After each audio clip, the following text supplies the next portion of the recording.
আসসালামু আলাইকুম সবাইকে। আশা করি সবাই ভালো আছেন। আপনাদের তো আলহামদুলিল্লাহ আমিও ভালো আছি। আজকে মুনতাহাকে একটা পেনকেক বানিয়ে দিয়েছিলাম। এটা বানানো খুব সহজ আর এটা খেতেও খুব সুস্বাদু এবং মজাদার। তো এখানে ফার্স্ট আমি একটা কলা নিয়ে নিয়েছি, কলাটাকে ভালোভাবে ম্যাশ করে নিয়েছি। কলাটাকে ভালো করে ম্যাশ করে নেবেন যাতে দানাটা কম থাকে। তো এখানে আমি একটা ডিম দিয়ে দিয়েছি, ডিমটা দিয়েও ভালো করে ম্যাশ করে নেবেন।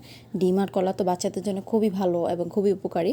তো আমি মুনতাহাকে প্রায় সময় এটাকে বানিয়ে দিই। তো আজকে ভাবলাম আপনাদের সাথে একটু শেয়ার করি যাতে আপনারা বাচ্চাদেরকে খাওয়াতে পারেন। আমি জানি অনেকে এটা হয়তো রেসিপিটা জানেন, বাট যারা জানেন না তাদের কাজে লাগবে। এটাকে নেড়ে চেড়ে এখানে আমি দিয়ে দিচ্ছি 3 টেবিল চামচ চিনি।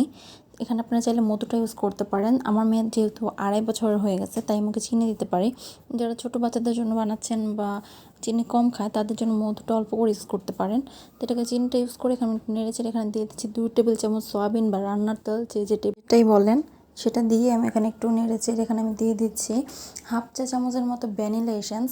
ভ্যানিলা এসেন্সটা দিলে ডিমের কাঁচা গন্ধটা চলে যাবে আর এটা খেতেও স্বাদ লাগে, এটা ফ্লেভার আসে অন্যরকম, তাই আমি এটা দিচ্ছি। না চাইলে নাও দিতে পারেন, কোনো প্রবলেম নেই।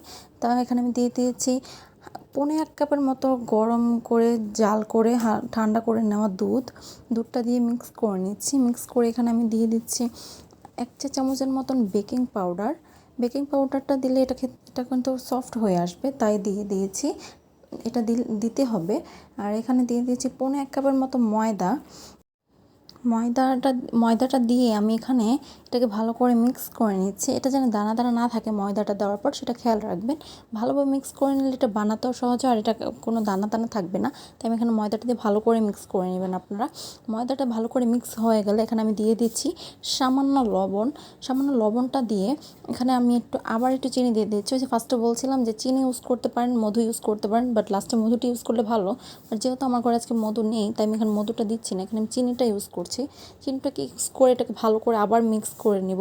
এটার থিকনেসটা কিন্তু একটু দেখতে পাচ্ছেন এটা কীরকম থিকনেস হয়েছে, থিকনেসটা সেম এরকম রাখবেন। এটা আমার মিক্স করা হয়ে গেছে। এখন আমি চুলার মধ্যে একটা প্যান বসিয়ে দিয়েছি। প্যানের মধ্যে বাটার বা তেল কিছুই দেওয়ার প্রয়োজন নেই, জাস্ট প্যানটা গরম হলে ডোটাকে ছেড়ে দিবেন। ছেড়ে একটু চামচের উল্টো পিঠ দিয়ে একটু এটাকে পাতলা করে দিবেন যাতে এটা সহজে হয়ে যায়। যেহেতু এটা পেনকেক তাই একটু পাতলা করেই বানাতে হবে। এখানে যে দেখতে পাচ্ছেন আমি কীভাবে এটা পাতলা করে দিয়েছি চামচের একটু উল্টো পিঠ দিয়ে। এটা পাতলা করে 2 সেকেন্ডের মধ্যে এটা নিচের পিসটা হয়ে যায়। তো এটা এত কিছু করার কোনো ঝামেলাই নেই। এই যে দেখতেই পাচ্ছেন এটা কত সুন্দর হয়েছে। এই যে আমি উল্টে দিয়েছি, এখন প্রায় দেখতে পেরেছেন এটা কত সুন্দর। এটা এত সফট খেতে যা বলার বাহিরে, এটা হতেও খুব কম সময় লাগে। তো এখানে আমি এটাকে উল্টিয়ে নিয়েছি। উল্টে নেওয়া মাত্র ওই পিঠটাও হয়ে যাবে। এখানে আমি এটাকে উল্টে, এই যে দেখুন এখানে আমার বানানো শেষ। এখানে প্রায় আমার 6টার মতো বা 6টা বা 7টার মতন পেনকেক হয়েছে। মাশাআল্লাহ, মুনতাহা বুড়ি এটা খুব পছন্দ করেছে আমার মেয়ে।